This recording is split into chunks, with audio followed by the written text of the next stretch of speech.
انا وسط ناس بيتعمل لي 100 حساب. طبعا كلنا عارفين النادي الاهلي بيتعمل له 100 حساب و1000 حساب كمان.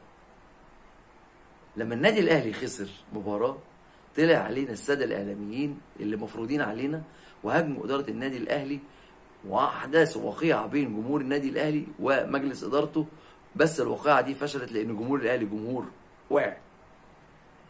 قالوا مجلس اداره النادي الاهلي ما عرفش يحافظ على الاسماء الكبيره اللي في الفرقه، وكل الاسماء الكبيره تم التعاقد معاها خارجيا، وبيراميدز نجح في انه يخطف رمضان صبحي. وعشان كده بقول لحضراتكم النادي الاهلي يتعمل له 100 حساب لما النادي الاهلي ما تمسكش برمضان صبحي واداله اللي هو عايزه عشان يحافظ على بقيه الفريق. نفس الغلطه اللي وقع فيها بيراميدز وتعاقد مع رمضان صبحي وفركش بقيه الفريق. وعايزين تعرفوا الاسباب؟ اللي مش مشترك في القناه اتفضل اشترك ويفعل الجرس، ولو عجبك الفيديو دعمني بلايك. الساده الاعلاميين سيف زاهر وابراهيم فايق وميدو ومهيب وغيرهم من الساده الاعلاميين طلعوا علينا فجاه بهجوم كاسح على مجلس اداره النادي الاهلي، ومجلس اداره فشل في التعاقدات ولم ينجح في ان هو يحافظ على الاسماء الكبيره في الفرقه. طبعا الاسماء الكبيره يا سيدي راحت نادي بيراميدز، المفروض بقى ياخد كاس العالم. الاسماء الكبيره دي بقى طبعا عايز لما تروح وهتروح بالارقام اللي اللعيبه بتسمع عنها. عبد الله السعيد مش هيتقمص، تراوري مش هيتقمص، بكار مش هيتقمص، انطوي مش هيتقمص، احمد الشناوي مش هيتقمص، دونجا مش هيتقمص. كل اللعيبه دي هتتقمص، كل لعيبه بيراميدز هتتقمص. وده النتيجه، خساره وهزايم 3 مباريات متتاليه، لان ما بيبقاش عندهم الدافع. خلاص ايه الدافع للمكسب وايه الدافع للعب؟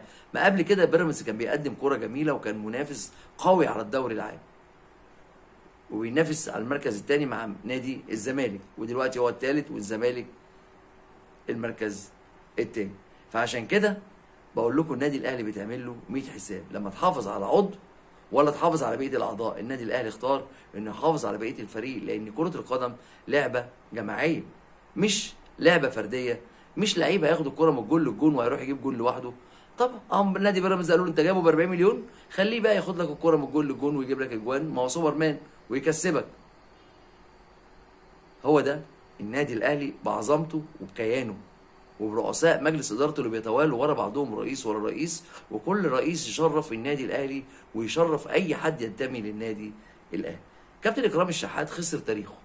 لو قرار اقالته من النادي الاهلي ده صحيح، انا ارفع قبعه لمجلس اداره النادي الاهلي، لانه لو استمر كان هيتحول لسمسار لعيبه، واي ناشئ هيظهر هيصدره للي يدفع اكتر، لان هو عمال يلف على القنوات كلها وعايز يبرر ان هو ملوش دعوه وما كانش يعرف اي حاجه وولادي في الساحل. انت عايز تقنع الناس ان اللي قاعد في استراليا دلوقتي وانت تكلمه شات او على الماسنجر او على الواتس مش هتعرف تكلمه، مش هتعرف اخباره؟ هي الناس بقت عبيطه يا كابتن اكرامي. فمحدش صدقك ولا حد هيصدقك، وشكلك بقى وحش. وابنك عمل نفس القصه، طلع على كل القنوات قاعد يقول لهم افلام هابطه، والناس طبعا مش هتصدق الافلام الهابطه. يكفي تمرده على النادي الاهلي لما طلبوا تخفيض عقود اللاعبين بيقول لك انا لا قلت لا وقلت للعيبه ما توافقش. يعني بيخوض تمرد كمان داخل لعيبه الاهلي وتحول لسمسار. وطبعا هو السبب الرئيسي بان رمضان يروح بيراميدز انتقاما من النادي الاهلي، لان النادي الاهلي ما تمسكش بيه. طب انت جون مش على المستوى، النادي الاهلي هيتمسك بيك ليه؟ ورمضان برضو لما عمل المؤتمر الصحفي بتاعه وقال كلام يدينه ما يرفعش من شأنه، لما قال لك انا عايز اروح اعمل في بيراميدز تاريخ. هو انت في النادي الاهلي ما عملتش تاريخ؟ هو التاريخ نوعين يا كابتن رمضان، يا اما تاريخ يشرف يا اما تاريخ يكسف. انت عملت مع النادي الاهلي تاريخ، عمل لك اسم وعمل لك يشرفك لغايه لما يوم القيامه بتاعك يجي. لكن لما تروح نادي بيراميدز بقى وريني التاريخ اللي انت هتعمله اللي هتقارنه بتاريخك لما عملته مع النادي الاهلي. فالناس لما تتكلم كلام تحط في دماغها ان الناس اللي بتسمعها برضه ممكن يكون عندها عقل وتفكر وهتستوعب الكلام اللي هم بيقولوه ده ولا مش هيستوعبوه. هو ده النادي الاهلي يا جماعه اللي انا كنت عايز اقول لكم ان هو ده بيتعمل له 100 حساب. حافظ على بقيه الفريق وما ميزش لعيب ويديله ضعف اللعيب التاني، وفي نفس الوقت كسب الفريق كله، خسر لعيب يطلع مكانه 1 و2 و3. عشان كده بقول لكم النادي الاهلي يتعمل له 100